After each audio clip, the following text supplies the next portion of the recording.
All right, now we are on air. We are live. And so for those of you that don't know, my name is Cameron. I run a blog called Capturing Christianity. I'm a photographer by trade, and I just have a real big interest in Christian apologetics and that whole discussion.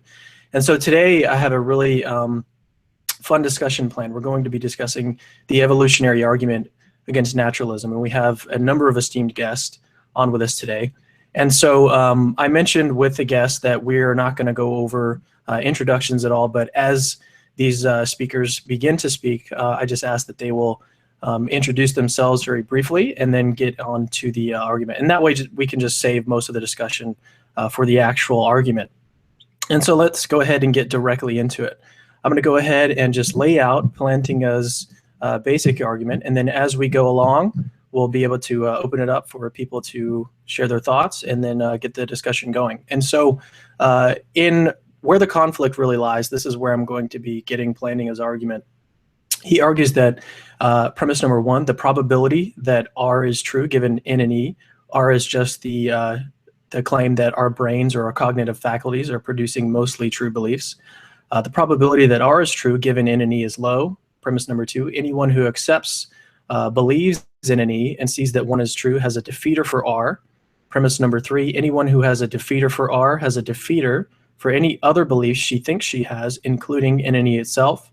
And then premise number four, if one who accepts N and E thereby acquires a defeater for N and E is self-defeating and cannot be rationally accepted. And so that's the basic structure of the argument. Obviously, I think, or most people would agree, that premise one is going to be the most controversial premise. And the way that Plantinga argues this premise is basically he says that naturalism, or most naturalists, are going to be materialists with respect to human persons. And so humans are material objects. And so from this, he argues that if materialism is true, then a belief is going to have at least two different kinds of properties. They're going to have a physical property, like a long-standing neural structure in the brain, and then second, these beliefs will have a content. And so my belief that Austin is the capital of Texas has as its content, Austin is the capital of Texas. But so the argument goes, if the neurology, even if the neurology determines what content arises, it doesn't seem there's any reason to think that the content that arises given N and E would be true or even likely true. All that's really required for evolution is that the resulting behavior aid in survival. And so it's true that physical properties are selected for because they aid in survival, but it makes no difference whether the content associated with the underlying neurology is true or false. And again, this is the argument. And so we're going to look at this argument as we go along here, but this is just the basic structure of it. And so what Plantinga argues is that what really matters is the resulting behavior as far as evolution is concerned. So long as the behavior is adaptive, it doesn't matter what content gets associated. The content could be true, it could be false.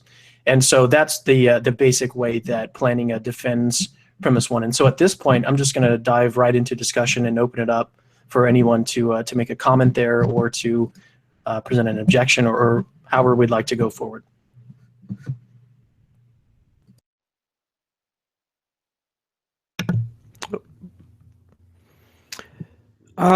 So I am skeptical of the conclusion that Plantinga draws because it seems that he is assuming that our beliefs were mostly produced by evolutionary forces. And that to me just seems false. So it's true that humans can play chess at a very sophisticated level, but I don't think anyone would plausibly argue that our ability, the cognitive faculties that allow us to play chess at such a sophisticated level were selected for by evolutionary forces.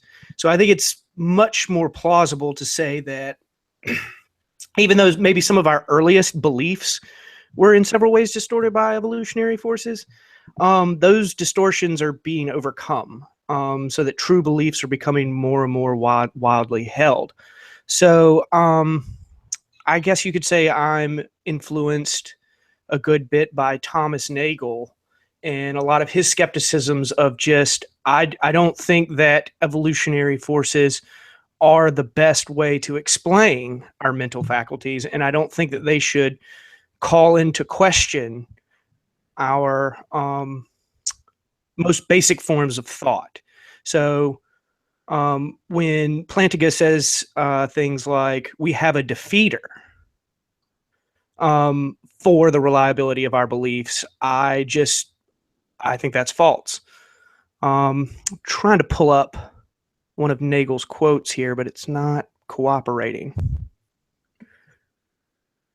Yeah, I think that I was just like, while you were getting that up, I think one of the really important things to draw out with Plantinga's argument is, so he talks about this idea called semantic epiphenomenalism. And the idea is that, and so it's not just, he does say that beliefs are neural or neurological structures. And so he kind of has this kind of discussion about whether it's reductive materialism or non-reductive materialism.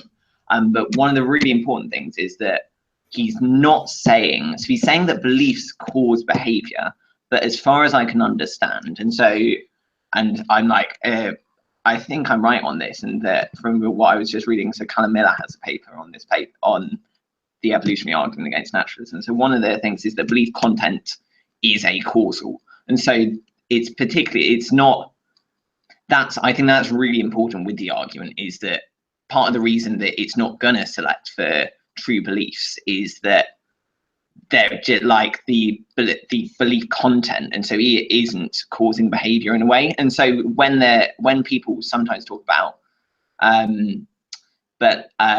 true beliefs are more likely to help you survive, it's almost, as far as I can understand, the way in which Plantinga is deriving it is almost irrelevant, because he's not saying that. He's saying that because belief content's a causal, that it just can't even get off the ground. I don't know how that affects your objection. You may want to reflect on that, Ben. I'm not quite sure how that kind of interacts with that, but I think that semantic epiphenomenalism is really important, I think. I agree. So I would reject semantic epiphenomenalism. So my sympathies in the philosophy of mind lie with John Searle's biological naturalism. So that there are these irreducibly mental properties that are caused by physical arrangements of matter. So our mental lives are causally dependent on physical structures of matter, and are, what's the best way to say this? They're irreducible to third person properties. So I reject the semantic epiphenomenalism, just regular epiphenomenalism in general, that we do have irreducible mental states, but they don't causally affect anything. And I would also reject the substance dualist view. So I'm very much in the non-reductive camp. And I found the Thomas Nagel quote that I find it rather cogent. He says, in Mind and Cosmos, there is no reason to allow our confidence in the objective truth of our moral beliefs, or for that matter, our confidence in the objective truth of our mathematical or scientific reasoning to depend on whether this is consistent with the assumption that those capacities are the product of natural selection.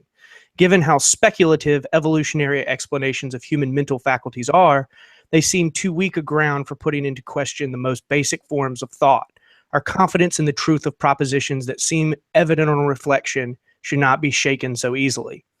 And I think that's right. So I think so Plantinga's whole project seems to be that we can just reflect on the entailments of natural selection, or Darwinism more specifically, and say that gives us a defeater for our belief. And I don't follow that inference. I don't think that's right.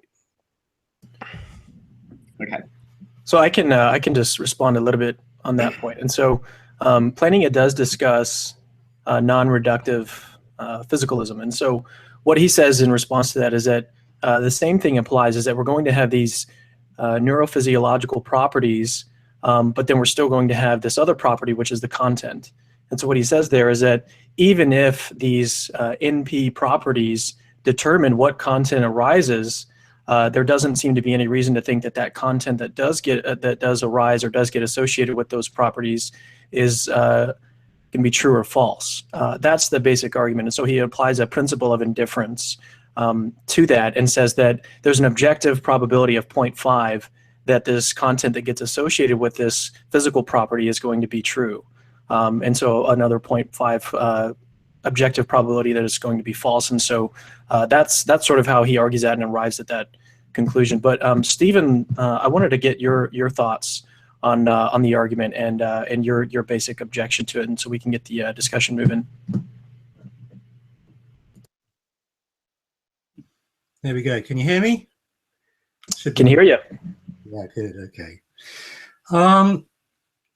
Well, it's an interesting argument, and it's evolved over time. So the way that it's presented more recently looks a little bit different from the way it was presented earlier on, and there are certain little epicycles and so on which have dropped off as time has passed, which we might discuss. It's the first thing to say really is that by naturalism, Plantinga means really atheism.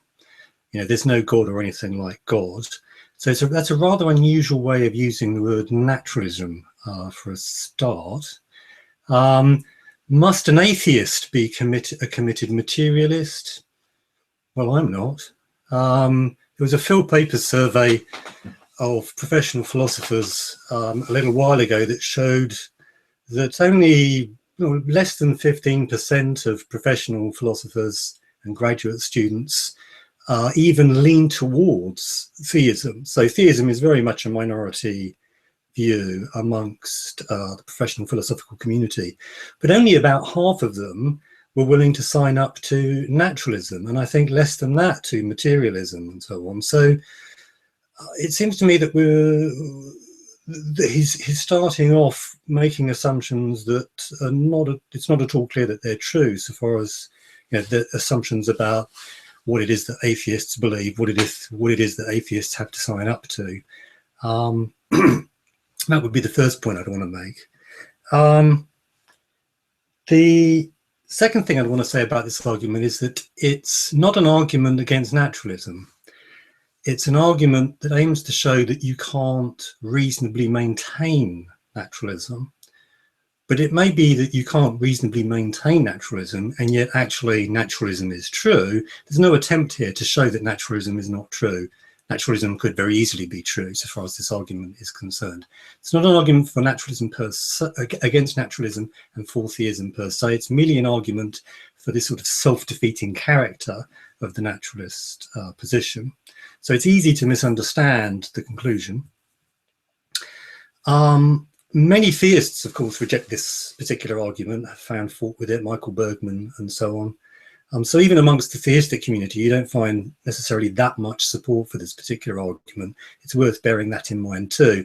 The people that really get excited about this argument are not so much the philosophers, it's the Christian evangelists. They see this as a fantastic tool that they can use in debates.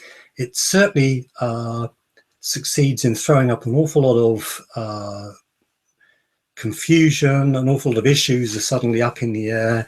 And this is very useful if you're trying to have a debate about the existence of God. You can create quite a smokescreen using the evolutionary argument against naturalism, and it is very often used in that way. It's worth bearing in mind that the most that can be shown here is that naturalism is self-defeating, whereas theism is not. Why isn't theism self-defeating? Presumably because if there is a God, we were made in his image. He knows, so we're likely to be knowers too. The evolutionary process, which of course Plantinga doesn't deny has produced us, will have been tweaked or fine-tuned in one way or another to ensure that we do in fact have reliable cognitive faculties. So theism is supposed to be not self-defeating in the way that naturalism is, but actually it's by no means clear that that's true. This only works if you assume that God is indeed good and indeed likely to have made us in his image. Note that first. Secondly, even if you assume that,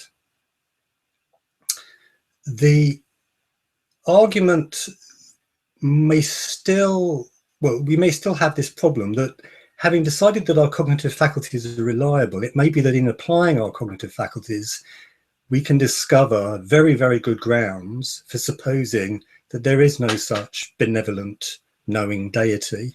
So maybe the problem of evil, the evidential problem of evil, establishes beyond any reasonable doubt that there is no such God. At which point the theist faces the same defeater as the atheist, because now the theist has very good grounds for supposing that there is no God of the sort that they believed existed. At this point, then, if there is no such God, they can no longer reasonably trust their faculties, because they have to accept that their faculties are not a product of such a deity. Their own position becomes a kind of self-defeating one also, given this new information that their senses, that their cognitive faculties then reveal. So it may be that we're all back in the same boat. We're all stuck in the skeptical swamp, the theist and the atheist. So those are just a few opening remarks that I would make about the evolutionary argument against naturalism. All right, I wanted to see if Tyler was able to join. It looks like he's here, but I can't tell if his mic or anything. It looks like his screen is frozen again. So I'll just go ahead and open it up to Josh or Perry or Brett, or even Ben, the Bens, to see what you guys have to say in response to what Stephen Law just said. Am I? Yeah, I'm on. So I'd agree with a lot of what was just said, and say so definitely not all theists agree with the argument. So one notable example is, so I put a couple in the chat. So a couple of examples. One is John DePoe and Tim McGrew, and one of the reasons for that, that people may not be familiar beyond the chat, that there is a big debate in philosophy over what it means for knowledge to exist and what is knowledge. There is a big divide over that. Plantinga, and I'd say the majority of philosophers, I don't know that there's a big survey of this, but the majority of philosophers are what are called externalists. And so that they would, and so that it's almost trying to naturalize philosophy, naturalize knowledge, and say that it's just the product of certain conditions, and that if you kind of do it in a certain sort of way, then like belief entering your mind, and that's all you need. Whereas there's something more about the kind of intrinsic rationality with internalism, and like that's probably not particularly well explained, but basically there is a debate there. I know that Tyler and Stephen are both externalists. I'm like probably more internalist, but like it doesn't really matter. And the point is that Tim McGrew and John DePoe are internalists. So that's part of the reason that there are lots of theists who don't like the argument, is that they're internalists and they don't particularly like the argument. I've had a great read of John DePoe's reasons for not liking it, and I wouldn't say that I'm convinced by those. So that's one thing to say. Another thing in terms of... Not to disagree with you, but could you elaborate a little bit more on internalism and externalism about knowledge? Because there's also externalism and internalism about reasons. And so that's different. So just unpack that a bit more. Yeah, this will be fun.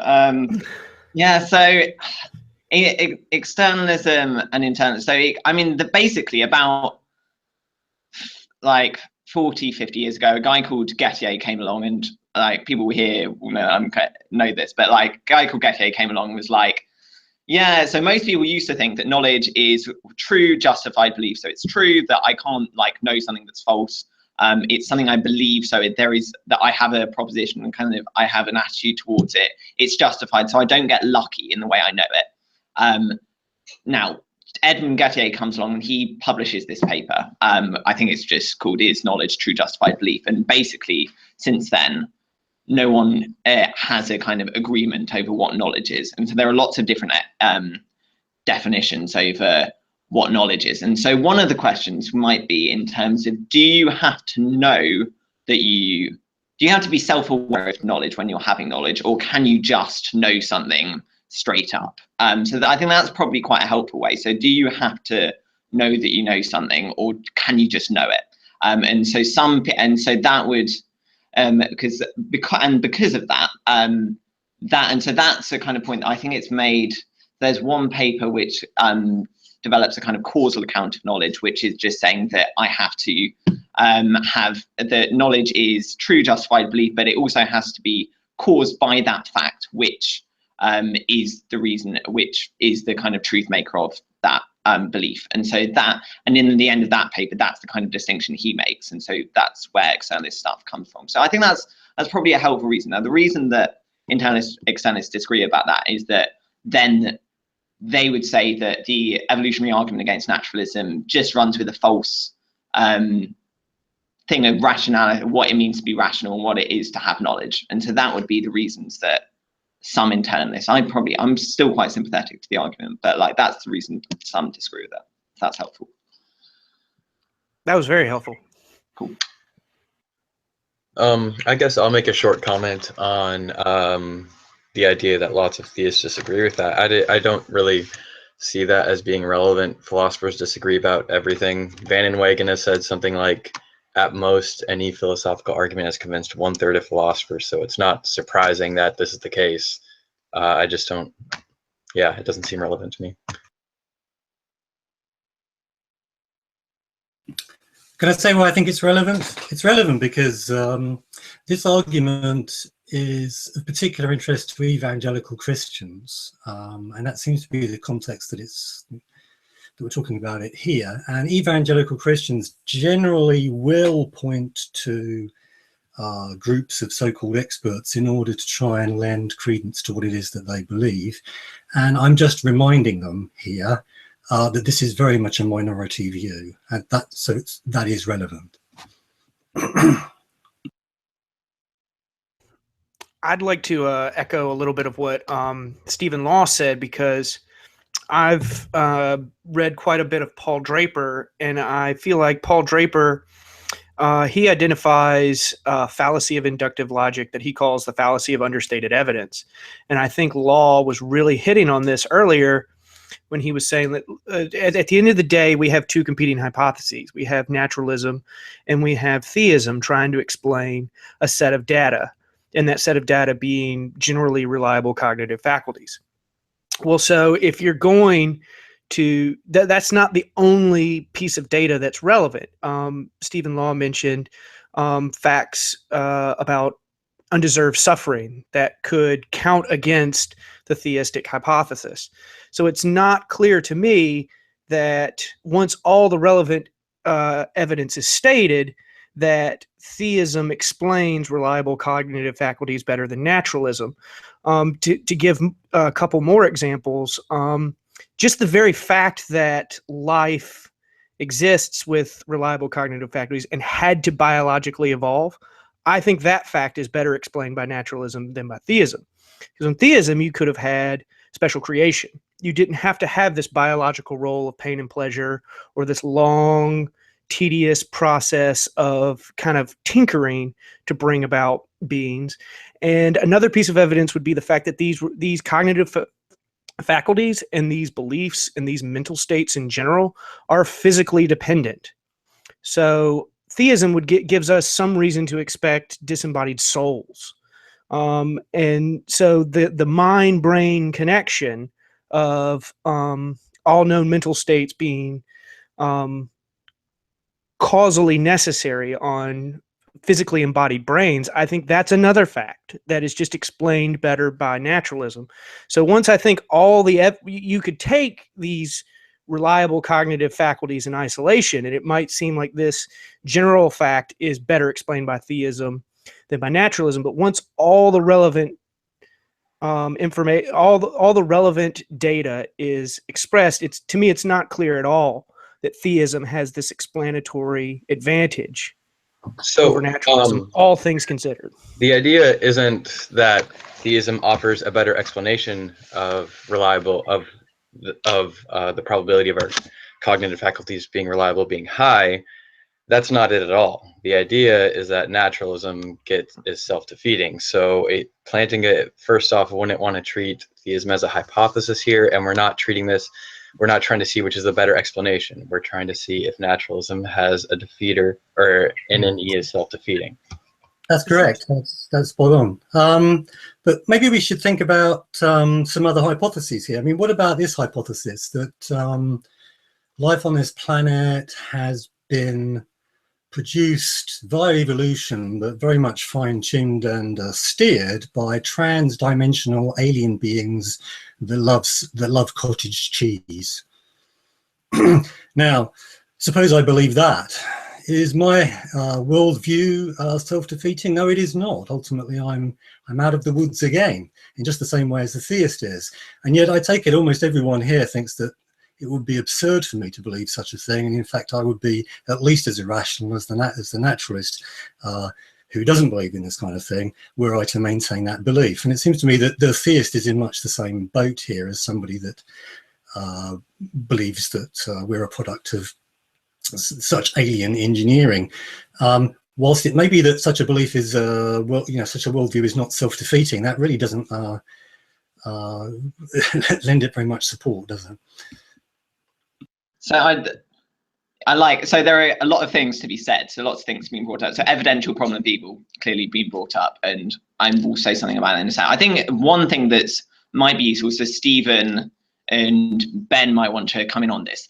So Stephen made a comment that not all philosophers would self-identify as naturalists, and I think that's right. I think one of the reasons is that there's not a lot of agreement on what naturalism is. And so, for example, one of the problems is naturalism just that the physical world is all that exists, or can we bring, so for example, in philosophy of mind, people talk about that there's a guy called Chalmers and he's got a form of naturalistic dualism. Is that consistent with naturalism? Or for example, a guy called Eric Wielenberg in philosophy, in metaethics, and that he brings in these sui generis brute-ethical properties. So if you guys that rather than me imposing on you saying that this is what you believe about X, Y, and Z, that maybe you two could say what you think kind of plausible characterization of naturalism is, so that then it's kind of then useful to see, is materialism plausibly entailed by that kind of view and that kind of thing.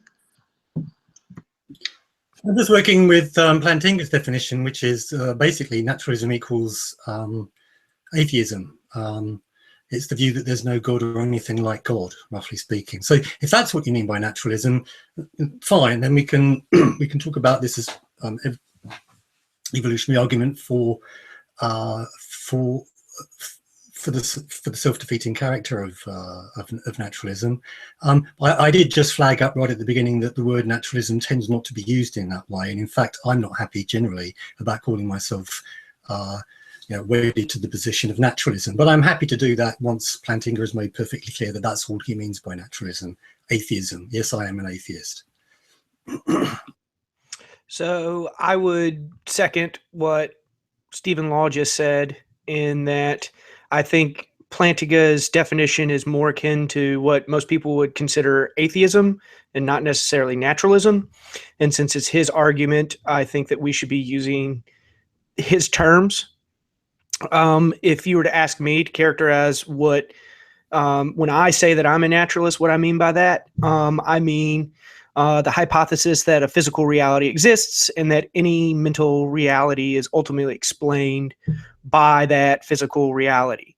So on that view, the physical has ontological priority and the mental realities are emergent from that. And I would contrast that with supernaturalism that says, no, a mental reality has ontological priority. It exists and it explains why anything physical exists. And from that hypothesis, I could then tack on the additional claims that this mental reality is a person, is all-knowing, is all-powerful, is morally perfect. And you would get theism. And so that's how I would define naturalism, supernaturalism, and theism, respectively.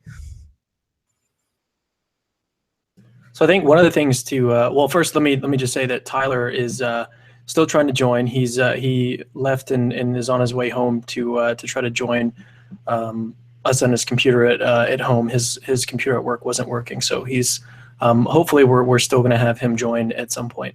But I just wanted to make one clarification. So I think that it's fine to disagree with Plantinga's definition of naturalism.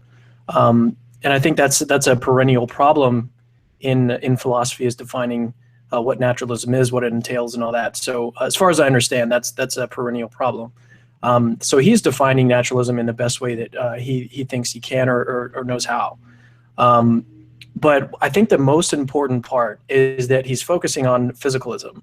And so what he says is that most naturalists are going to be physicalist or materialist with respect to persons. And I think that that is going to be, and correct me if I'm wrong, I think that's going to be a majority position among naturalists, is that they are physicalists with respect to the composition of persons. And so if that's the case, then it's still, I think, a very relevant argument to a large, I guess, majority of people who identify as naturalists, or if not that, then people who identify as physicalists.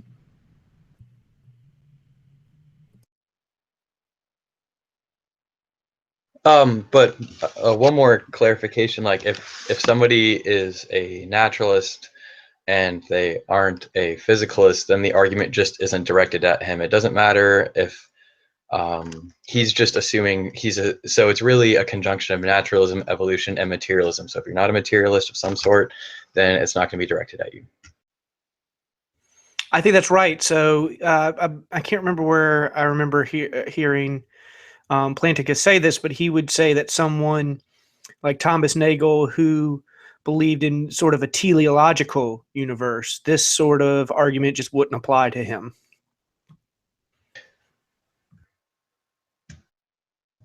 Well, it might. I mean, so are you saying that that violates the naturalist condition, or what? The materialist condition? So Thomas Nagel is famously very anti-reductionist. So Right. he wouldn't even consider himself a physicalist. He would consider himself what's known as a dual aspect theorist or a neutral monist. And he has advocated fairly recently for principles that are in their logical form teleological instead of mechanistic. And so Plantinga is really trying to play on these mechanistic assumptions. Well, if Nagel rejects those assumptions to begin with, it says, no, there's a way that nature tends towards. Rational beings with conscious mental lives are, what nature tends towards. That sort of view would just be completely immune to Plantinga's argument. Sure. So then let's put views like that aside then, and I guess what? Yeah, I agree. I was agreeing with the point. Sorry if I was unclear on that. So in terms of Ben, so you talked about biological naturalism. So as far as I've understood, it's been a while since I read Searle, but as far as I understand, so he's an emergent view. And so the kind of analogy that I seem to remember him using is that mental properties are to physical properties, a bit like solidity is, and to kind of the liquidity of water is the one he famously uses. Right. So he says that higher order mental functions like consciousness and cognition are biological functions, just like digestion or mitosis or photosynthesis. The key difference being that we understand photosynthesis and mitosis and the like from an objective point of view, from a third person point of view. And the reason consciousness is such a tough nut to crack is because that it has this irreducibly first person characteristic. It's still a biological phenomenon. It's just we have a difficult time cracking that nut because it has this irreducibly first person characteristic. Sure. So that's I'd agree. So that's how I'd characterize that. I think my big question there is that how far does that get you out of what's needed to be done? So one of the things that Plantinga would say is that he might allow that you can think you're rationally justified in where you are now, but he said that's probably because theism is true. That might be a mischaracterization of Plantinga, and if so, people correct me. But that you can, so it's not necessarily that you're not justified in this world, but that if naturalism and evolution were true, you wouldn't be justified. The second thing I'd want to say, that if it's emergent, then it's not having, so you're still falling into that kind of problem there, semantic epiphenomenalism, because your beliefs aren't causally efficacious to behavior, and as far as I understand, for anything to be kind of plausible, so that you really would be selected for some sort of truth, the content of your beliefs really would need to be causally efficacious to your behavior, and then that would allow kind of you to survive in some sense or something like that. But because of like the way in which you've characterized biological naturalism, it seems like belief content isn't causally efficacious to behavior in that way. And if so, it seems like Plantinga's argument goes through. So I wonder what you have to say on that. Well, so I know Searle and certainly myself would resist that charge of semantic epiphenomenalism, and we would say that no, content is causally efficacious to belief formation and therefore into behavior. And so I reject semantic epiphenomenalism because I think it's just false. So I'd agree. So I believe it's false too. But my thing is that the kind of way you've characterized your philosophy of mind, you've said that beliefs are kind of that consciousness is emergent. But if it's emergent, so liquidity of water, that's emergent on the kind of what water is. But that doesn't mean liquidity can like cause anything. If the liquidity can't cause anything, then it seems like kind of beliefs wouldn't be able to cause anything either. And so that. Again, so maybe I'm just not understanding something about biological naturalism, but it still seems like that there just isn't any causal power over behavior. I would resist that assumption. I think that there's the crucial difference between the liquidity of water and the emergence of something like consciousness is that that irreducibly first person characteristic. And so it's not surprising that we wouldn't expect the liquidity of water to cause anything because it's not something with intentionality. And so Searle, he would unpack his theory of intentionality, which, I mean, we could have a whole podcast on that. So I wanted to see if we can direct the discussion back to that first premise of the argument. And I know that, Stephen, one of the points that you made was that theism or theists are going to be in the same position, or at least that would be the argument, is that theists are going to have the same problem to deal with. But let's shelf that concern for a second and just focus back on that first premise and see if there's any good reason for us to accept it, at least based on the argument that Plantinga gives. And just to reiterate, so that argument is roughly that either on non-reductive physicalism or reductive physicalism, there's going to be these two kinds of properties that beliefs have, which the first one is a physical property, a neurological structure, some kind of neural event in the brain. And then there's also going to be a content. And so basically he says that even if the content is determined by what neurological property is there, it doesn't seem like there's any reason to suppose that this content that arises or is determined to arise is going to be true given naturalism and evolution. And so I just wanted to go back to that argument and see if we can focus the discussion back there and see if there's any good reason to suspect that Plantinga is false in his argument there.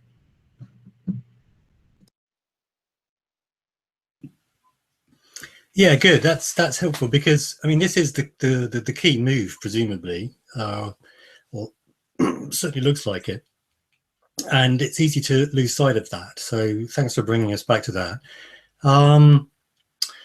Yeah, so we have this mental event or mental state, and we're supposing it has these two different kinds of property, mental properties and physical properties.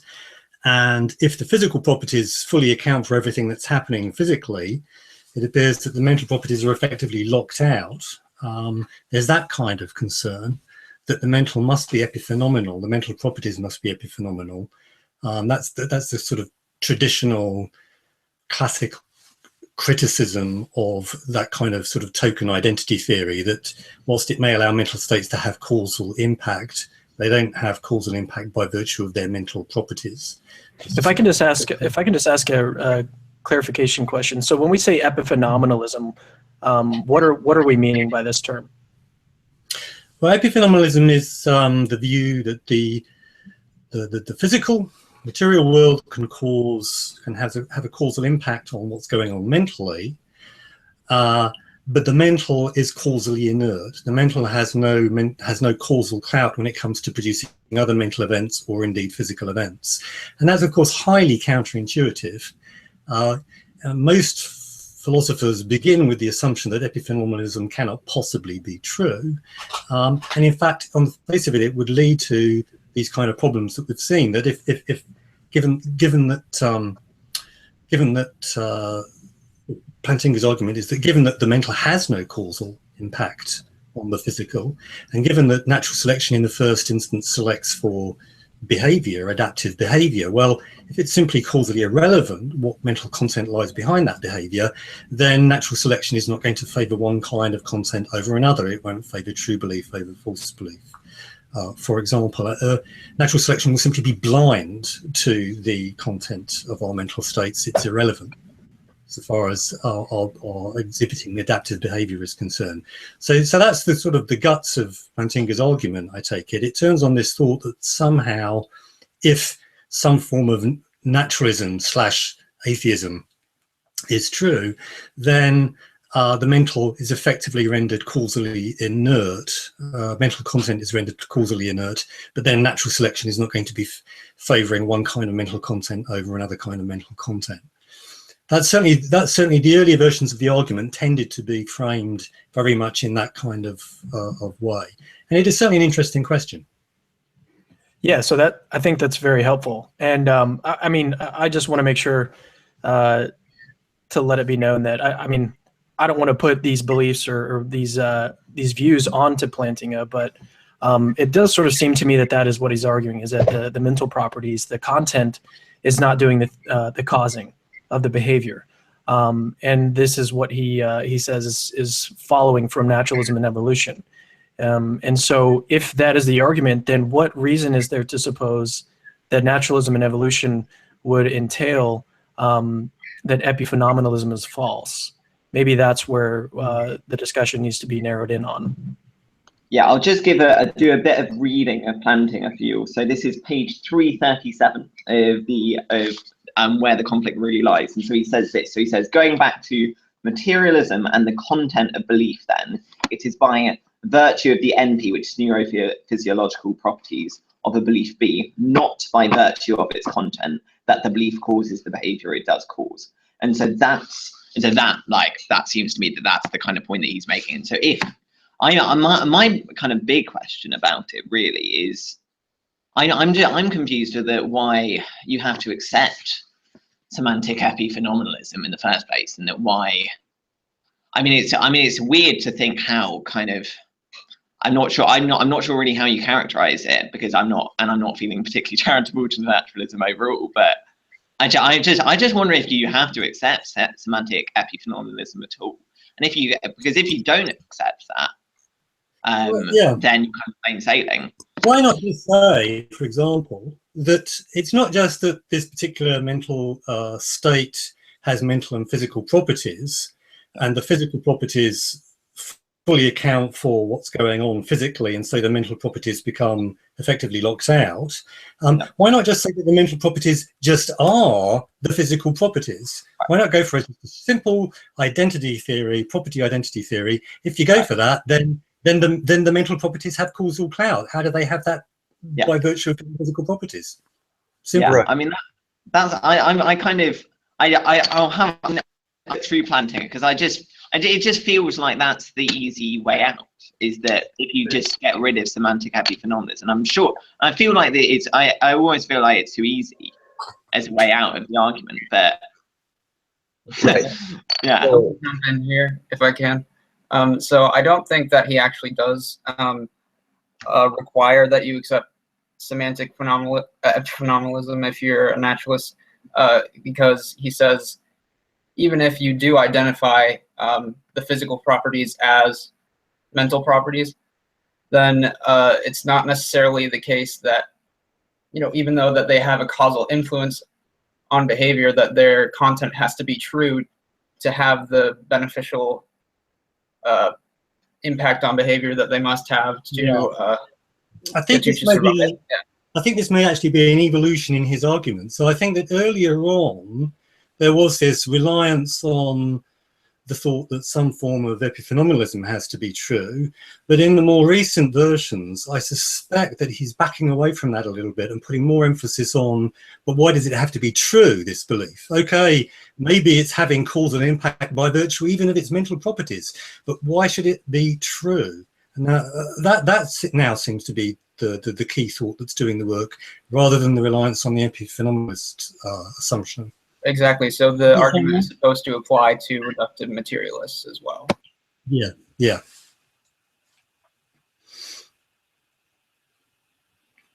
Do you want to say more about that? Yeah, feel free. So yeah, so if that is the argument, then it's even if the mental properties do have causal clout by virtue of just being physical properties, because that simple property identity theory is true, then the thought finally becomes something like, yeah, but why does the content have to be true? Now, at this point, once you've allowed that the mental properties can have causal impact, that belief content can have causal impact, why is there a particular problem with saying that the belief is more likely to be, if it's a true belief, it's more likely to produce adaptive behavior than not?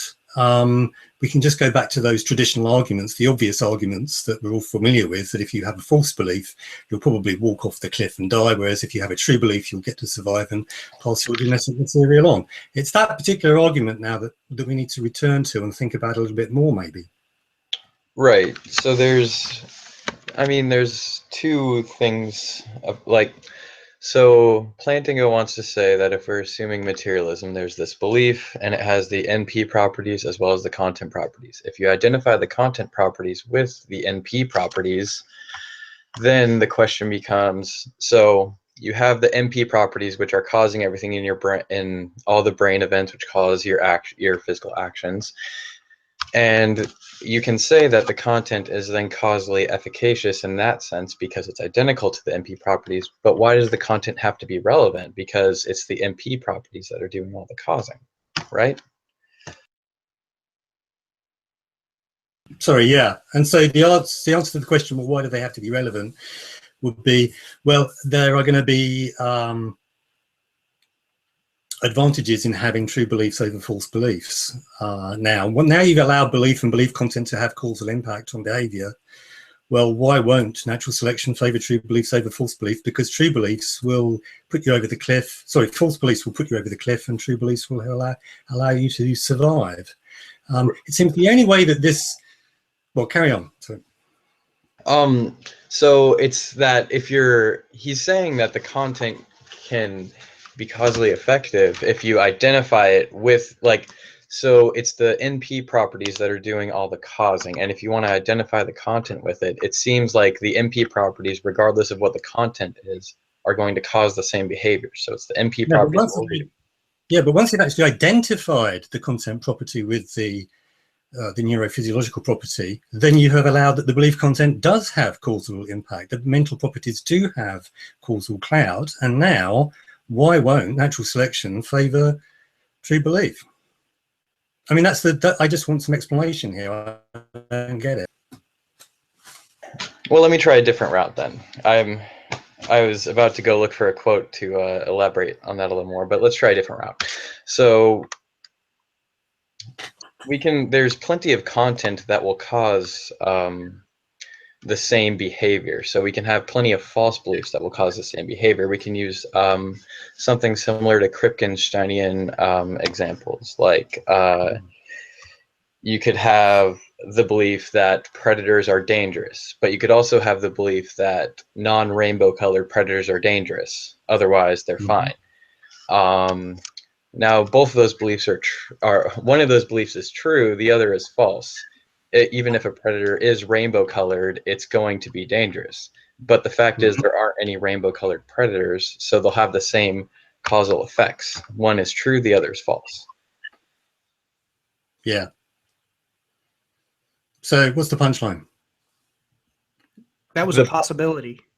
Right. The punchline is that each belief, so evolution can select either, and we can continue producing examples like this indefinitely. So evolution could produce either belief, and in virtue of its content, it will cause adaptive behavior. Why should we think that it's going to true? Well, It's very unlikely. Go ahead. Sorry. Okay, now so at this point, I feel like we're running back to arguments that Plantinga gave some time ago that he said were not integral to the evolutionary argument against naturalism. You know the story about Paul and the tiger, the hominid, and the little story about how he might be made to get his body parts in the right place, even though he has a false belief. And then the story about how someone might believe everything is conscious or everything is a witch, and so all of their beliefs might be false, but nevertheless result in adaptive behavior. Now those arguments were never supposed to be the evolutionary argument against naturalism. They were merely added on to show that even if possibly mental states did have causal clout by virtue of their content, it's unlikely that it's still unlikely that we would evolve reliable cognitive faculties. But he said, at the end of the day, I'm prepared to let the probability that we will have reliable cognitive faculties go to 1, given that C, the view that mental content has causal impact on a behavior, it is true. So it seems to me at this point, if we're going back to those arguments, we've changed the argument. We've effectively admitted that the evolutionary argument against naturalism has failed, and we're now resurrecting these other arguments, which strangely completely disappeared from the narrative. I mean, how recently have you heard Paul and the Tiger? Not very recent. I'm not aware of him using that argument anymore, because I think he was aware that it failed, and so I'm not sure what's going on anymore. Are we even being given the evolutionary argument against naturalism?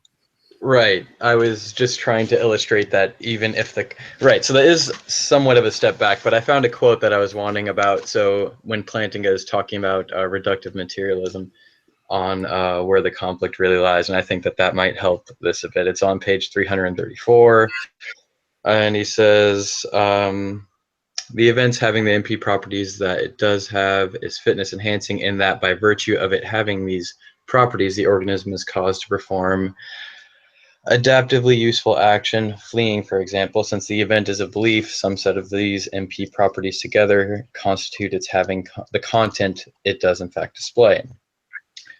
And then he later says the content doesn't have to be true, of course, for the neural structure to cause the appropriate kind of behavior. It just happens that this particular adaptive arrangement of MP properties also constitutes having that particular content. I don't know if that helps the discussion at all. I just thought I would. Well, actually, that's not going to be enough. He needs to show not just that it needn't be true, but that there's absolutely no problem that it's not going to be probably true. He would need to show that, and merely pointing out the possibility that it might not be true and yet might still have the relevant causal clout, it in no way shows that it's not much more likely to have the relevant causal clout if it is indeed true. Right. I agree with that. Paul Draper responds directly to Alvin Plantinga in their paper in 2008 about this, and I actually highlighted this earlier. He says it's very unlikely that belief-producing mechanisms that do not track the truth would systematically promote survival in a very diverse and often rapidly changing environment. This is why when Plantinga tries to give examples of how our cognitive faculties could systematically deceive us and still be adaptive, the best he can do is to take essentially reliable faculties that do track the truth in a diverse and rapidly changing environment, and then make them unreliable by tracking some false, and he puts in quotes, extra. And that's exactly what you just did earlier with the non-rainbow colored predators. That's the false extra. So what Stephen Law just said is that you can give that possibility, but that possibility doesn't buy you a whole lot. You have to then make the additional claim that it's likely that our belief-producing mechanisms would systematically promote survival without tracking truth. And I don't think Plantinga's come even close to that. Can you repeat that last sentence? So what he would have, he can't just show the mere possibility of this false extra. Plantinga has got to show that on evolution and naturalism that our belief producing mechanisms would systematically promote survival, but would not track truth. Right. He is making a probabilistic claim. He isn't just making a possibility claim. The idea, right. So he's not just saying, he's not just making a possibility claim. Hey, I'm just reading. I think what he's saying, because that I've always talked about it in semantic epiphenomenalism stuff. I think what he's saying is not merely, so it's not about possibility. He's saying that it's because the belief content would have the same causal effect, whether it's true or false. And so it's going to do exactly the content, because so he says this, so it's if these properties had constituted different content, they would have the same causal effect with respect to behavior. So that's what he's claiming is the case on reductive physicalism. Now, I'm not sure why that's true, and we'll read it through again carefully, but I'm not sure why that's true. But if he's making that claim, that it's going to have the same effect either way, whether it's true or false, then that's why it doesn't matter. Then that's why kind of it's all good. You're still not going to select, because if it's then selecting for adaptive behavior and all the rest, then it's almost so. I know that Michael Tooley's developed a new version of the problem of evil, where he talks about how if it's kind of as likely as not that there's going to be a morally justifying reason either way, then you kind of pile up and eventually it becomes more likely than not that God does not exist. But and the same kind of thing with the thing here, that if you have enough beliefs and it's as likely as not that you're going to have a true belief as you're going to have a false belief, then eventually it goes on and it just gets likely you're going to have a lot of false beliefs. And so you've got a strong reason to doubt the rationality or the reliability of your cognitive faculties, because you're just not being selected for reliable beliefs, and it's kind of inscrutable how reliable your thing is. But even then, I mean, then it says that it's unlikely that creatures have reliable cognitive faculties. I'm not quite sure how that works. So I think it's because he's saying that it's as likely as not. I think that's the key thing. Tyler is finally here. I feel like Tyler is here, Tyler should say something. Yes, I would like to hear from Tyler as well. I wanted to open it up to Tyler. See, is your mic working and everything, Tyler? I think so. Can you hear me now? Okay. Yes. Great. Can you hear me? Okay. I can hear you. Yeah. And so we've just been sort of narrowing in on this question of whether the argument requires that epiphenomenalism is true given in and E. And I think that's the right way to characterize where we are right now. And so we just sort of been discussing that. I would agree. Okay. And so, Tyler, if you want to share your thoughts on that, and then, let's just go from there. Real quick, have we different sort of glossings of the argument, such as it applied to say only metaphysical beliefs rather than ordinary mundane? No, we haven't discussed any other versions of it. So I guess forgive me for having this huge complication. Exactly where we were. But Tyler, real quick, your audio is sort of cutting in and out. If you want, you can turn your video off, and that way you're just transmitting your voice. That might make it clearer. How do I do this?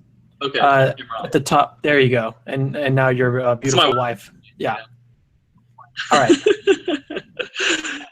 Okay. Yeah. So, from what I gathered from the conversation going on with y'all, I don't think you have to actually show that the probability is low that on N and E faculties are. Well, I think some sort of inscrutable, like that we should consider the probability as inscrutable. I think that should probably be sufficient enough for to sort of formulate a defeater.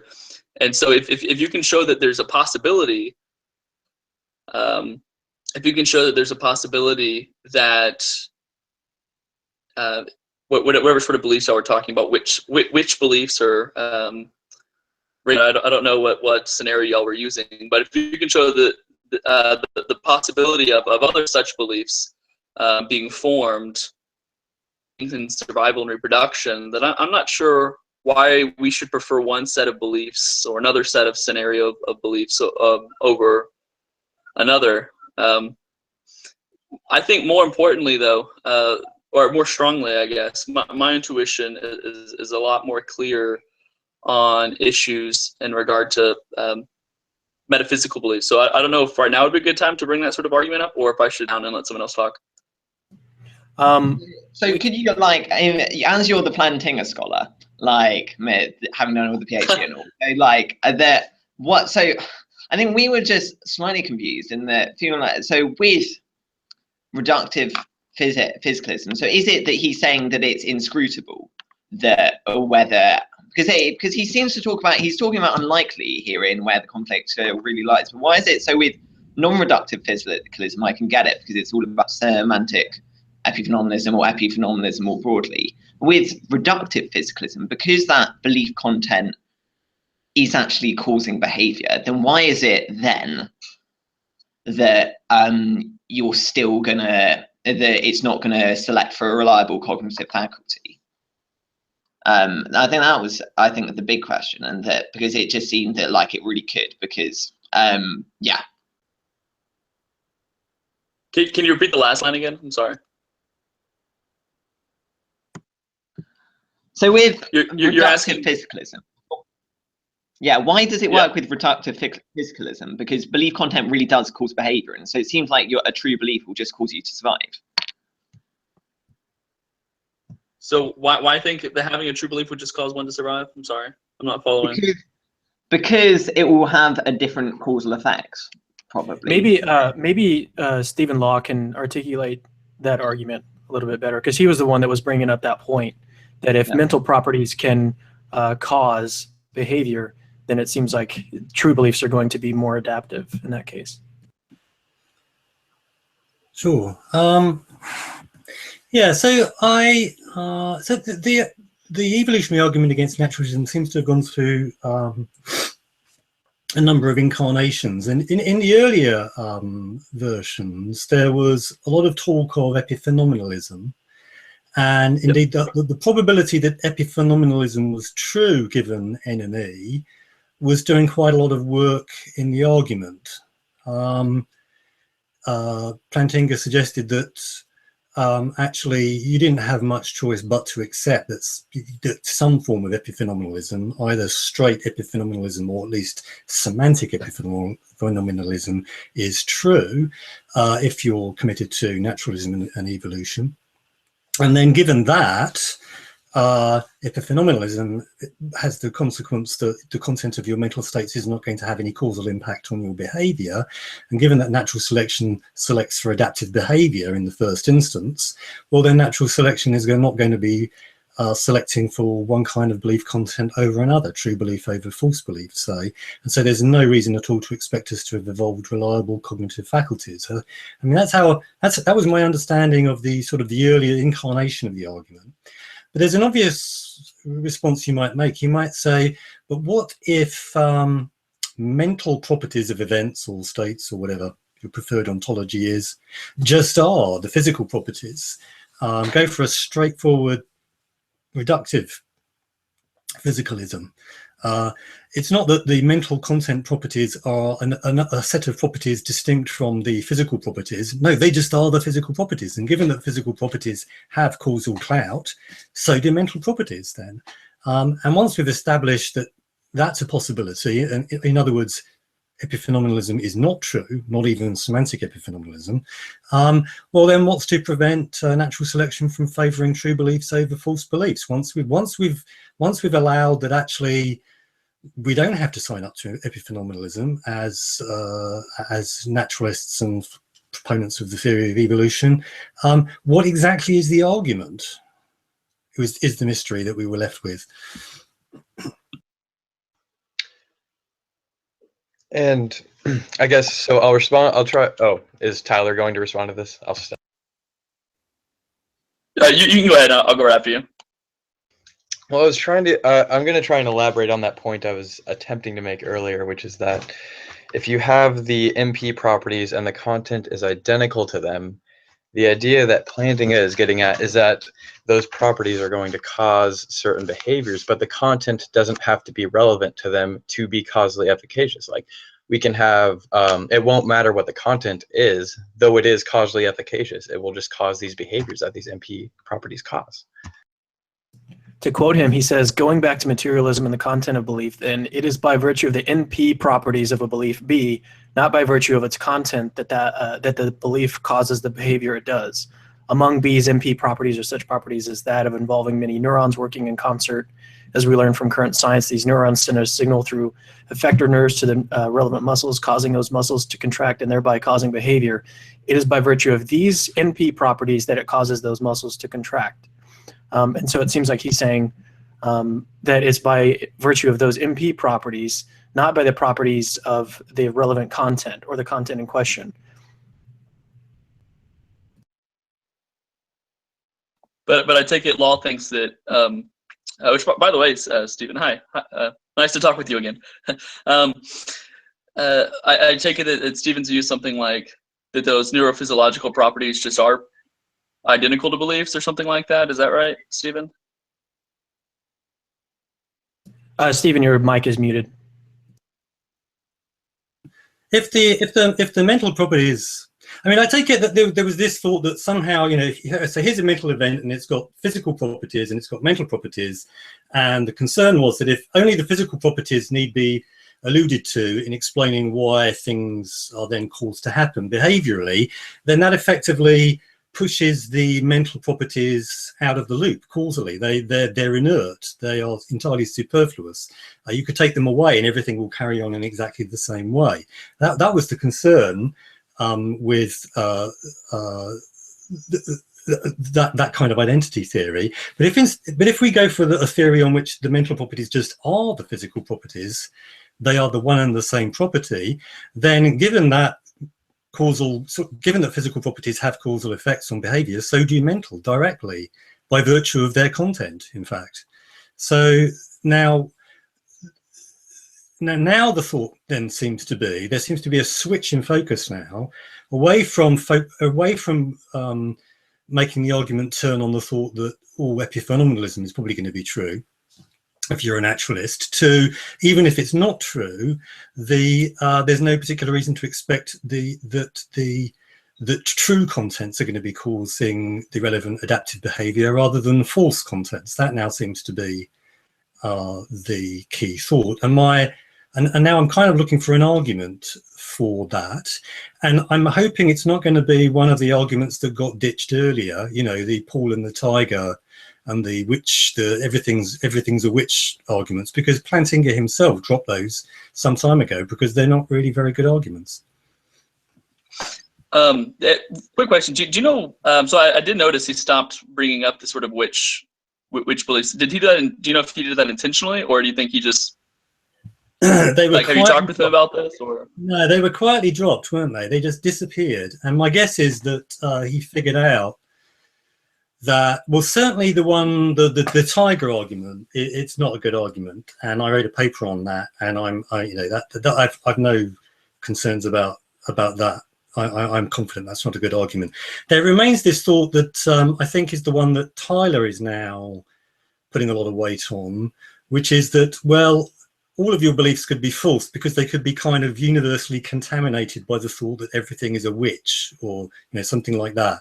That too was an argument that Plantinga put forward for saying that even if our belief content did, by virtue of its content, have causal impact, there isn't any particular reason to suppose that the beliefs are going to be true rather than false.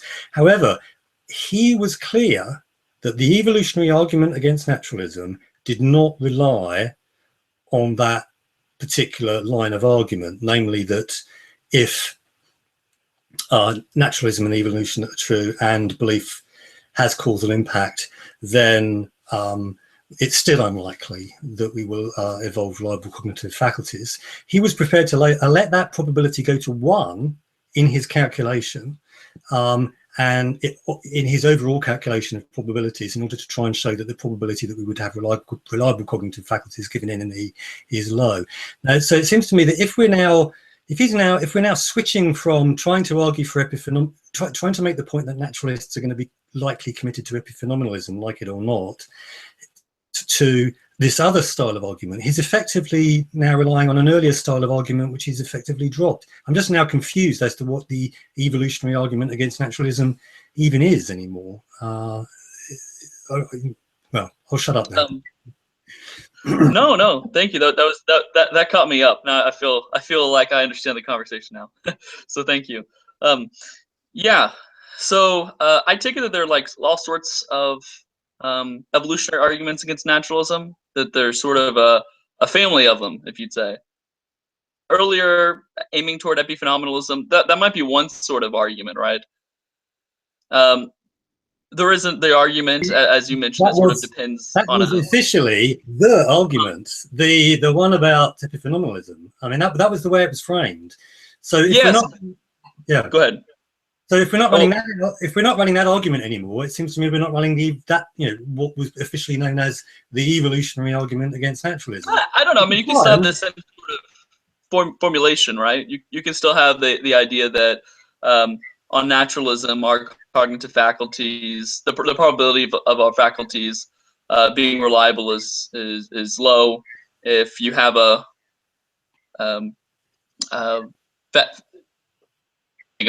putting this in a syllogism, you can nonetheless run the same sort of type of syllogism that Plantinga uses and say where the conflict really lies. I don't have it with me. I'm not in my office right now. That was the bad thing about coming back home.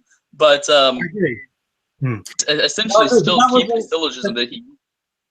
Yeah, but he was clear himself earlier on that the evolutionary argument against naturalism did not in any way depend upon the arguments involving, Paul and the saber-toothed tiger, or everything to, the belief that everything is a witch. He was clear that those arguments were completely separate, could be put to one side, and you could still run the evolutionary argument against naturalism. If it now turns out that they are the evolutionary argument against naturalism, well, there are two, the old argument is gone, it's dead, and we've now moved on to some other arguments. You can still call it an anarch. If we want to call it like evolutionary argument 2 or evolutionary argument against naturalism 3, I mean, I think that's fine, but the dig out the book and the idea that what'd you say? I should dig out the book and see exactly what he says. Basically, because look, this is why it's important to me, because the first paper I wrote on the evolutionary argument against naturalism actually refuted the tiger argument, the argument based on the thought that, well, you could have true beliefs resulting in Paul running away from the tiger, or you could have false beliefs resulting in Paul running away from the tiger. We can tell a story on which both of these two things are true. So now, why should natural selection favour true belief rather than false belief? There was that kind of argument upon, and Plantinga officially rested nothing whatsoever on it and said it was not the evolutionary argument against naturalism, right? And I aim to refute that argument. If that now turns out to be the evolutionary argument against naturalism, I'm going to be somewhat feeling that we're dealing with unsinkable rubber ducks. I think Tyler, just real quick, I think Brett wanted to make a quick point here. Can you guys hear me all right? Yeah. Okay, cool. So Stephen, I haven't read a lot of Plantinga on the argument. You've probably read way more than me on the argument, et cetera, et cetera. So what formulation, what book or article do you have in mind when you're talking about his original formulation? Because I wonder if because what you're saying seems wrong to me from what I've read, but maybe we're thinking about different articles or books. Let me, you carry on and I'll see if I can dig something out, okay?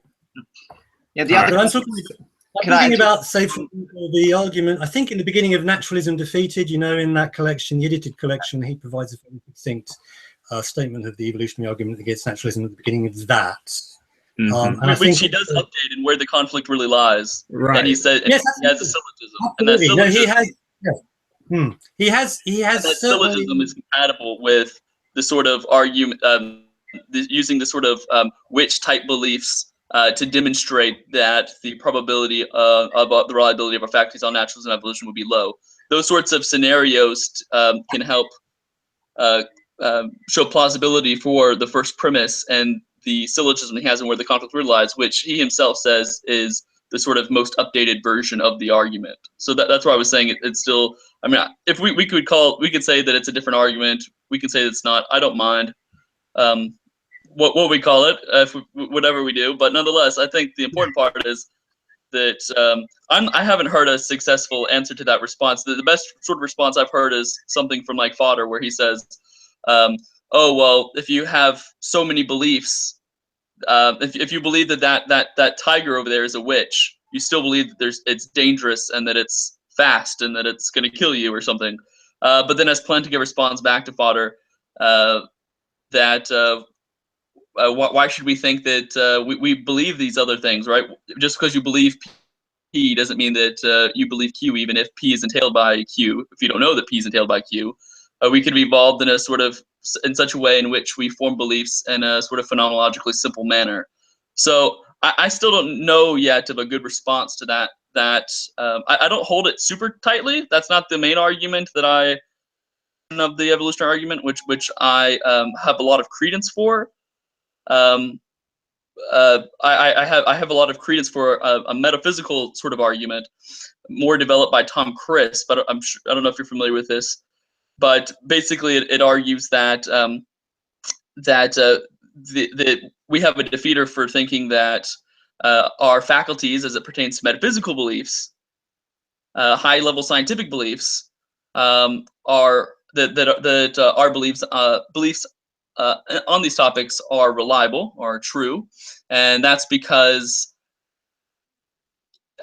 given how we've evolved, our ability to use abductive reason or inference, the best explanation sort of reasoning, our first fathers, if you want to call them, our first ancestors, their abductive reasoning was such that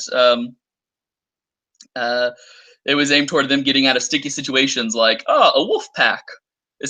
I have a really good inference that a wolf pack is coming, or I'm going to use my inference, the best explanation reasoning to decide that the best way to get a deer is to do this or to do that. It was these sort of very instinctual survival sort of beliefs that they had to use abductive reasoning for, and which abductive reasoning was successful for. Part of abductive reasoning is imagination, right? You have to imagine, for example, all of the different scenarios which are possible or relevant when you're using abductive reasoning, when you're examining different theories. And why think that we were hardwired to successfully use abductive reasoning, to have an imagination such that we can reliably produce beliefs about multi-dimensional space-time and sorry about that, virtue particles and different theories, different high-level metaphysical theories on whatever topic you want to talk about. Why think that our imagination is sufficiently reliable to speak on these sorts of things? I think we should remain in. I think that the probability of our imagination being reliable, we should be. The probability is something like inscrutable. We shouldn't say that the probability is high or low. And so that's the sort of arguments I think that's going to hit more intuitions than I think the original sort of Plantingian approach. Can I just jump in on Steve? So I know, Stephen, you've got this paper where you talk about conceptual constraints, and so I'd be interested. So if you're not sure about the original illustration about kind of also the kind of Paul and the tiger and that kind of thing. So I'm confused. So where are you thinking the kind of some of the conceptual constraint stuff comes in, where the idea, I think, is that there are certain that we add on this hypothesis that there are certain conceptual constraints that are favored by evolution, and that's the way in which we get around the evolution. I don't think that I disagree with the argument, but I'd be interested. If that's not dealing with kind of Paul and the Tiger, where do you think that that's coming in with anything, Stephen? And then we can get on to Tyler's stuff. And there's loads more to be said there. I think that it's not just metaphysical beliefs. So I know Rob Coons has got a paper coming out where it's talking about a load of the different stuff. So moral and epistemic norms, whether it's kind of the belief in the truth of scientific realism, and a load of different bits. And so I think evolutionary debunking arguments seem to be along the same lines when it comes to normative beliefs. Yeah, and there are a kind of whole family of evolutionary debunking arguments, which I think are quite good arguments, but that's a thing for another day. Yeah, but yeah, if they're on Tyler's stuff or on my stuff.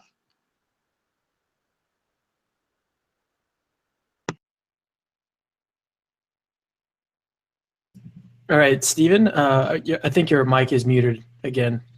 There we go. Yes, yeah. Somebody just seemed to be waving around Derek Parfit's book. But anyway, sorry, I'm a big fan. Yeah. Okay, so the thing about, so I wrote this paper in analysis called Naturalism, what was it called? Naturalism, Evolution and True Belief, in which I point out that even if epiphenomenalism is true, natural selection will still tend to favor true belief, amazingly, given that there are certain conceptual constraints on belief content. Now, what I mean by that is that Plantinga seems almost to assume that when it comes to, I mean, supposing this is a mental event, okay, and it's got various physical properties. Now, what mental properties does it have? Well, it's completely unconstrained, irrespective of what physical properties it has and what physical behavior it might result in. You can plug any belief content in there that you like. It could be the thought that there's cheese in the fridge. It could be the thought that Paris is the capital of France. It could be the thought that my trousers are on fire. It could be anything. There are no constraints whatsoever. It's not even of a probabilistic sort, right? So you can more or less plug belief content in willy-nilly, okay, to neurophysiological goings on in the brain. Any one of these events could be any belief content whatsoever. And it seems to me that this is not true, that although no doubt, logical behaviorism or psychofunctionalism, maybe these reductive theories about mental content are not true, theories which attempt to reduce belief content to, say, complex dispositional behavioral dispositions, in the case of logical behaviorism.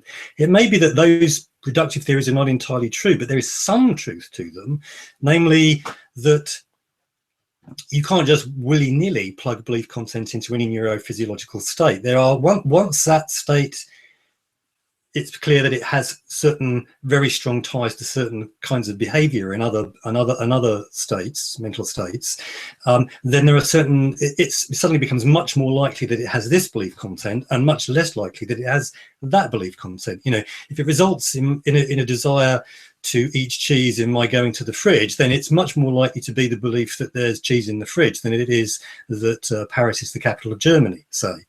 Now, once you've acknowledged that there are such conceptual constraints, then it immediately falls out, almost immediately falls out, with one or two modest assumptions, that natural selection will select for beliefs that have true content, even if the content is epiphenomenal, is I make in the paper.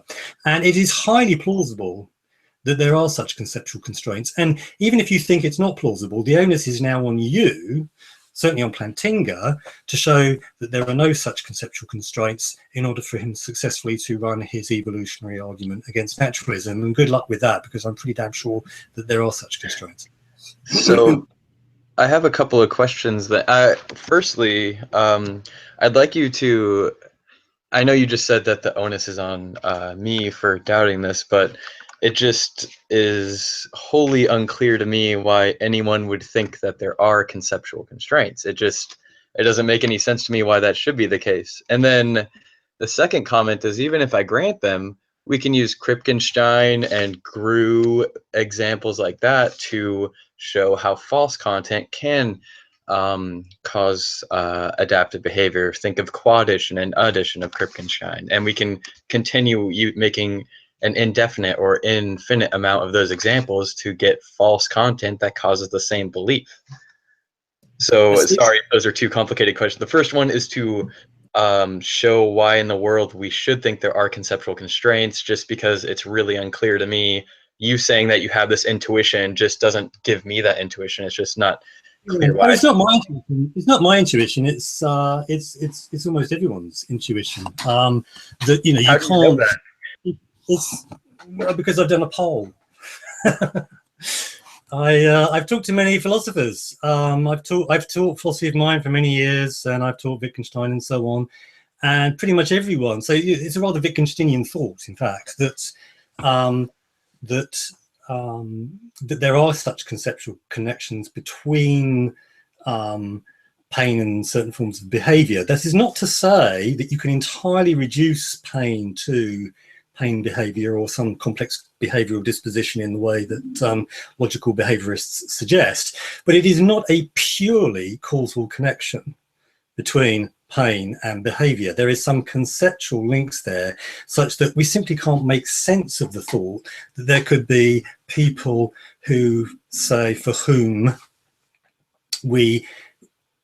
behind the scenes we switch around their sense, the subjective sensation, say a ticklish sensation and a pain sensation, we switch those round and plug them into the corresponding sets of behavior.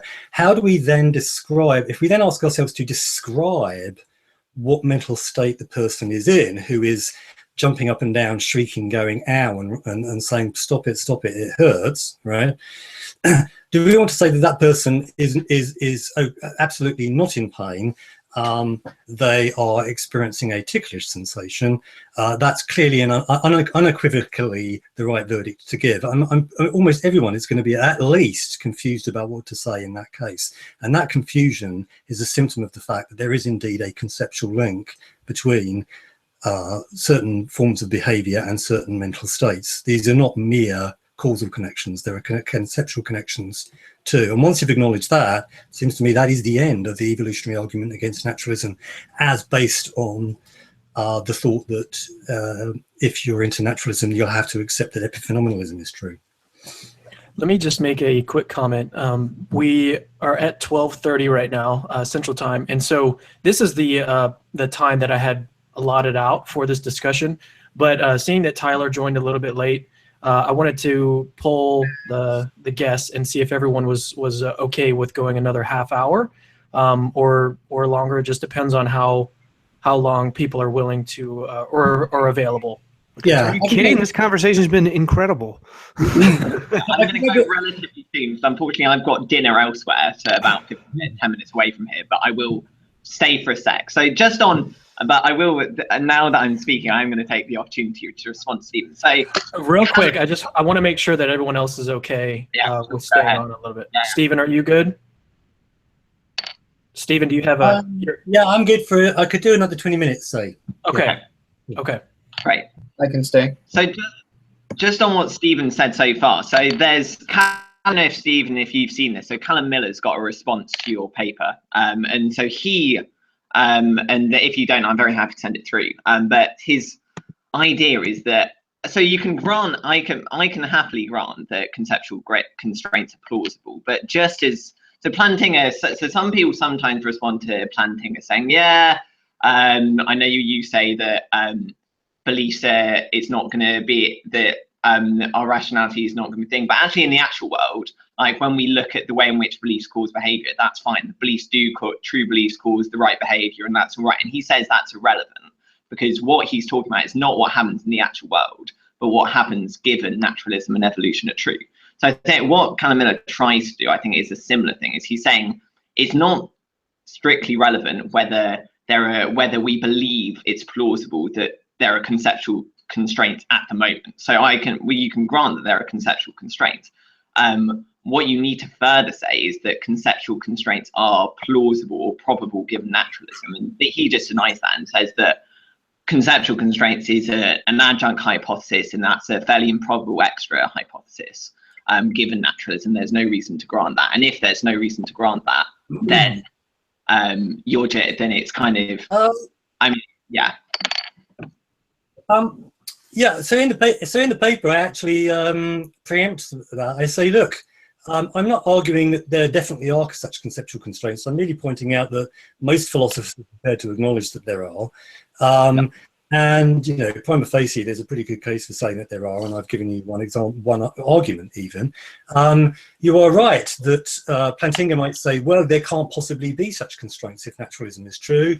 Well, then come up with the argument for that, Plantinga, because in the absence of any such argument, your EAAN contains a massive gap, doesn't it? You have assumed something, that there are no such constraints possible on naturalism. Until you have established that, your argument is full of holes, or at least one massive hole. That is my point. So I don't think he needs to say anything like he doesn't need to prove that they're wrong. He's just saying that it's an extra. If you say that, so if theism predicts that we have, so that I know that you questioned this earlier, but just for the moment, saying that suppose theism does predict reliable cognitive faculties. If it does predict reliable cognitive faculties, then that's the explanation of why we've got conceptual constraints, because that's the way in which they came about, is some sort of conceptual constraints way. But if naturalism is for some reason not selecting in that way, then it's unclear why we'd have these conceptual constraints. Because, and if it's that it seems possibly improbable that there are these conceptual constraints, because it's just an improbable extra thing to add. So I'm not sure that. Real quick, if I can jump in real quick, I just wanted to try to tie the argument back into what Tyler was talking about earlier, focusing on metaphysical beliefs and whether or not we can impose these conceptual constraints on that sort of argument. Maybe you can, Law, when you can respond to both of those points there. Well, I'm getting old now, so I can struggle to hold two thoughts in my head at the same time. I know it's a bit of a challenge, but yeah. So assuming there are no senior moments now, then so Tyler was talking about this argument which has been knocking around a bit now in sort of evangelical circles, but only evangelical circles, so far as I can tell. I know it took me some time to sort of hunt it down, find out where it was coming from. This argument that we have evolved certain kinds of cognitive faculty to allow us to survive and reproduce in a certain kind of environment, but of course it's just a very local environment, medium-sized dry goods in our vicinity. You know, that's what our cognitive faculties have evolved to deal with, not galaxies and subatomic particles and so on. And so why suppose that our cognitive faculties will be any good at dealing with these other bits of reality, even if they are quite good at dealing with chickens and eggs and so on? I think that's roughly the challenge. And I will say real quick, just because you mentioned evangelical circles, I will mention, and as far as I understand in the cognitive science literature, there is no actually there actually is this problem of trying to figure out a good reason, a good argument for thinking why those beliefs which match on to sort of a more local environment would also those faculties which produce those beliefs, which as it pertains to local environments, would also be reliable as it pertains to more wider subjects such as quantum mechanics and high-level metaphysical beliefs. So it's not just an evangelical concern per se, but I'm not aware of any good argument within the cognitive literature or any sort of consensus on why that would be the case as well. So I just wanted to quickly mention that as you were about to address that. Sorry. Okay, so that's a good question. here are a couple. Well, here's at least one answer for you. Then we have evolved not specific beliefs, but methods of inference, for example, modus ponens and so on, and mathematical reasoning, 2 + 2 = 4, and so on. And the reason that we use these strategies is that they're not specific to any particular kind of thing. So, for example, if I grow up in an environment where there are a lot of potatoes, well, 2 + 2 = 4 works fine with potatoes. But if suddenly the potatoes disappear and the rabbits are suddenly abundant instead, works fine with rabbits too. The reason for that is that it's just a truth-sensitive mechanism. Put true in, you tend to get true out. The same is true of procedural reasoning and so on. So we have evolved these methods of reasoning which are truth-conducive and are not content specific, work irrespective of whether you're dealing with rabbits or potatoes or carrots or whatever it might happen to be. And for much the same reason, then they work really well with electrons and galaxies too. Modus ponens works fine whether it's rabbits or galaxies. Why? Because this is a truth-conducive method of reasoning that we have evolved. If it wasn't truth-conducive, but abductive reasoning, right? You have difference. A lot. It's not analogous to even with abductive reasoning. With abductive reasoning, you have to have imagination. So, for example, if I think the example Tom Crisp uses, you have kids. You wake up one morning and you see that there's a bowl with a little bit of milk in it and a spoon. It's quite easy to think of all the different scenarios that might explain these facts, right? Maybe your kid got up really early and ate a bowl of cereal. I suppose you could think that maybe your in-laws came in or a burglar broke in and just eat a little bowl of cereal and left, as Tom Crisp says.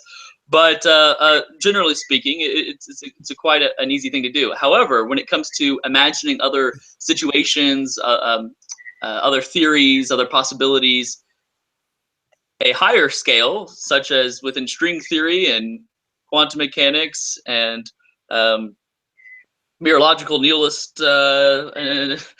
mereological nihilism, and I don't know, just I'm trying to think of presentism versus A theory versus B theory, all sorts of high-level sort of metaphysical beliefs.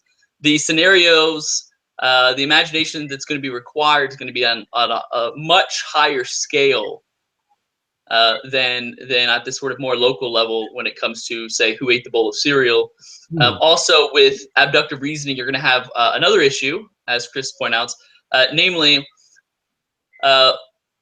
what are the conditions? What are the principles that we're going to actually invoke in abductive reasoning? I mean, that's not a settled issue as well, and there's some disagreement there. So it's not a black and white sort of situation as you have with, like, say, modus ponens or something like that. Right, and I'll just make a brief comment because I'm going to go now, pretty much. But this is similar to the way in which Ben mentioned evolutionary debunking arguments, and there's been a kind of quite a wide. So they've been discussed across the literature. So they've been discussed by moral anti-realists, so the likes of Joyce and Sharon Street, who's got a really good paper on it, or famous paper at least on it. It's also been discussed by theists, and so there's a couple of, and it's been framed in different ways. And one of the ways it's been framed by theists, there's a book by Angus Ritchie, who I know that Stephen's been on Unbelievable with as well, and so it's all unbelievable people. But he frames it in that we need an explanation for the reliability of our moral intuition, rather than saying that evolution predicts that we're going to have unreliable moral beliefs. He says we need an explanation for the reliability of our moral intuition, and evolution is insufficient to give that explanation. And so that, and the reason, and then he say it's insufficient to give that explanation, and he's prepared to grant every other type of rationality. So he says we're going to have perceptual reliability, we're going to have intuition reliability, metaphysical, whatever. But because moral intuition is a process of effective engagement, and I think he's right about this, is that when we come to certain moral beliefs, we don't just use kind of the rational part of our brain, but when I see kind of a child being stabbed or something like that, there's a kind of emotional reaction within me as well, and that helps me to reason. And so because it's such a radically different kind of intuition, that's why it can't be sufficient generally. And so that's the way in which certain moral debunking arguments, or not necessarily debunking arguments, but evolutionary epistemological arguments with regard to moral realism and theism are framed. And I find that kind of quite a convincing argument with moral realism. Fortunately, I'm going to go, and I'm going to leave you all to have fun. So good luck. Good luck, sir. Good day. And I just wanted to clarify that this argument isn't to say that it isn't such that we have reliable metaphysical beliefs that produce metaphysical beliefs or something like that. It's just we have no reason to think that naturalism, given naturalism and evolution, that our faculties have formed in such a way as to produce mostly true metaphysical beliefs or scientific beliefs or whatever. Well, yeah, but you this explanation. Yeah, so the goalposts keep getting shifted around here. So a little bit, it seems to me. So I pointed out that actually things like just ordinary procedural reasoning, modus ponens and so on, mathematics and so on, that there's every reason to expect that these forms of reasoning will work fine when it comes to galaxies and subatomic particles. There's certainly no reason to be particularly skeptical because these are methods which work independently of what particular content you're talking about. Okay, it works. 2 + 2 = 4 works fine for potatoes. It will work just as well for fairies or any other supernatural being that you might wish to invoke. It's irrelevant what the content is. So that means then that science, which is based on these forms of reasoning, is fine. We have no defeater for that. Naturalism provides no defeater for science. And so whilst you might still generate some, using your argument about imagination and how abductive reasoning requires sort of imaginative leaps and so on, maybe there's some truth to that. It was all a bit vague and hand wavy, but maybe we can do something with that. But even if that is true, and that then leads us to have to be somewhat skeptical about, say, metaphysical conclusions, some metaphysical conclusions, it doesn't follow that naturalists are in any kind of trouble if they don't sign up to theism, right? We don't have to sign up to theism in order to have scientific knowledge and so on. Maybe you'd want to say you can't have naturalism because naturalism is a metaphysical position, but actually remember that naturalism, so far as Plantinga is concerned, is just atheism. It's just non-belief in gods or anything like gods. And I take it that as a naturalist, I'm entitled, using my powers of reason, to conclude that there are no ghosts or anything like ghosts, fairies or anything like fairies. These are supernatural beings, quite unlike anything that I'm remotely familiar with or that science has ever encountered before. Given that I can quite reasonably rule these things out using reason, I can rule the gods out too. So I can rule out, I can successfully argue for naturalism as Plantinga defines it. Yeah. But science, especially metaphysics, but science also uses abductive reasoning, I think, a lot. In fact, I think that's the primary methodology within high-level scientific theories is abductive reasoning, not just basic deduction or counting or these sorts of things. So I think that's an important thing to mention. As naturalism, so I didn't get to define naturalism, but I think I would just define naturalism, I think, as you alluded to, Stephen, just as, for this sake, there is no God, there are no ghosts, there are something like that. So yeah, it would still make naturalism not preferable, and theism would still have a solution. Hey, you can't really do high-level scientific theories or metaphysic theories if you're a naturalist. Can't do high-level metaphysics or scientific theories. So hey, in theism though, you can. And so to me that does still bring some doubt onto naturalism. But I think you can actually still even make it self-defeating. No, it doesn't bring anything to naturalism. It just means that we would have to calibrate, possibly, if your argument is any good, and it seems to be a bit vague and hand-wavy, something to do with you need to use your imagination when reasoning abductively. But the most we can say here is that you're in a position to say here now is that, well, it may be that the theist is entitled to draw more conclusions when it comes to metaphysics and highly speculative science than is the atheist. But if that's the best you've got, well, that's hardly the evolutionary argument against naturalism, is it? I can be a naturalist. I can have my scientific knowledge. There's no defeater anymore. So I'm happy.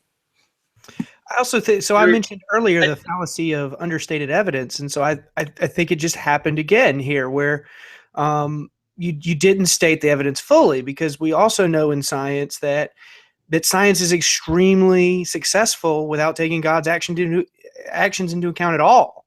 We have numerous examples of naturalistic explanations replacing supernatural ones, and no examples of supernatural explanations replacing naturalistic ones. And so I think once you state all that evidence fully, it's not at all clear to me that theism explains these facts better than naturalism. Well, I'm not trying. Oh, sorry. My view of your face is like, I guess, lagging or something. So it looked like you're done. So I'm sorry if I interrupted you. Arguing that it better explains. That's not the sort of argument.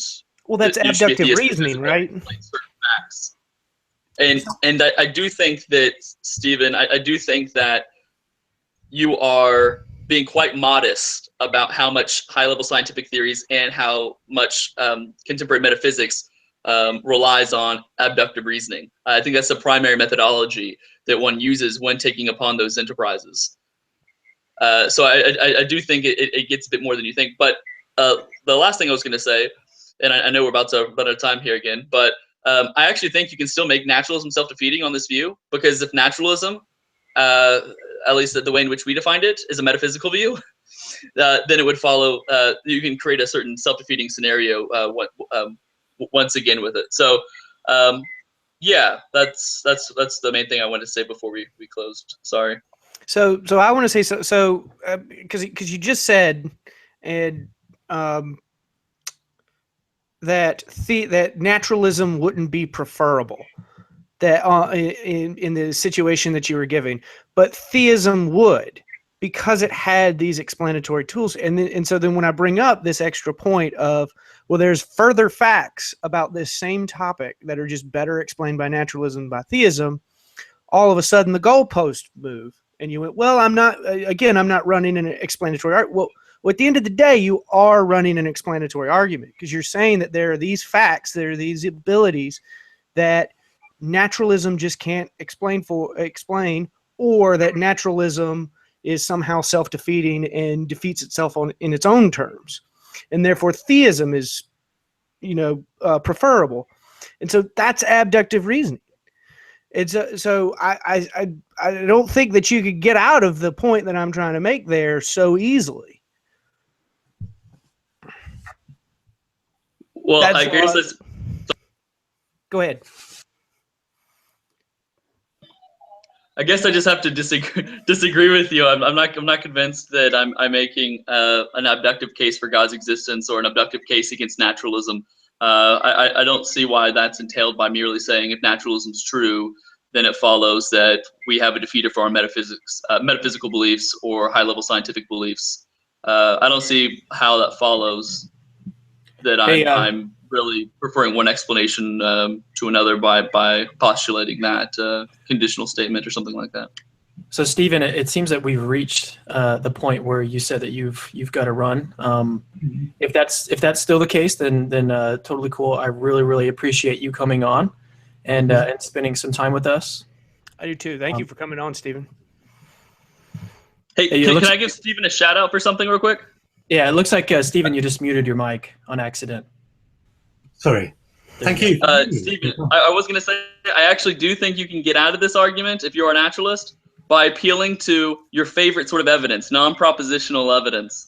And the same sort of way in which I feel like I got out of your X argument into non-propositional evidence.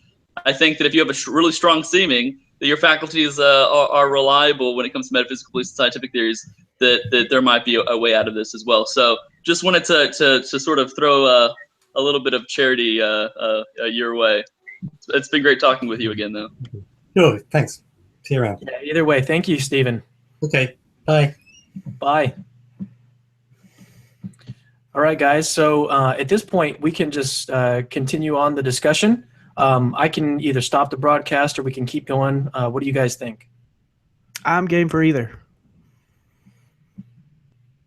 Tyler, I know that you mentioned earlier that you needed to head out. You had something that you had going on, and if this tied you over, then apologies about that. The technical difficulties can be a real pain. It's my fault. I should have did it at my office. I should have did it on my computer here. But thanks, y'all. I really do got to go. My family wants to go eat, so my mom's in town. It's been great though talking with y'all. It was great. Okay. Great meeting you. Thanks, Tyler. You too, sir. You too. Feel free to add my Facebook. Yeah, definitely. All right, and with that, I'm going to go ahead and shut down the broadcast, but this link will remain open in case people want to continue discussing. So thanks, everyone who joined. Thanks, everyone who has been watching, and we'll see you later on the next Atheist Theist discussion. Thanks.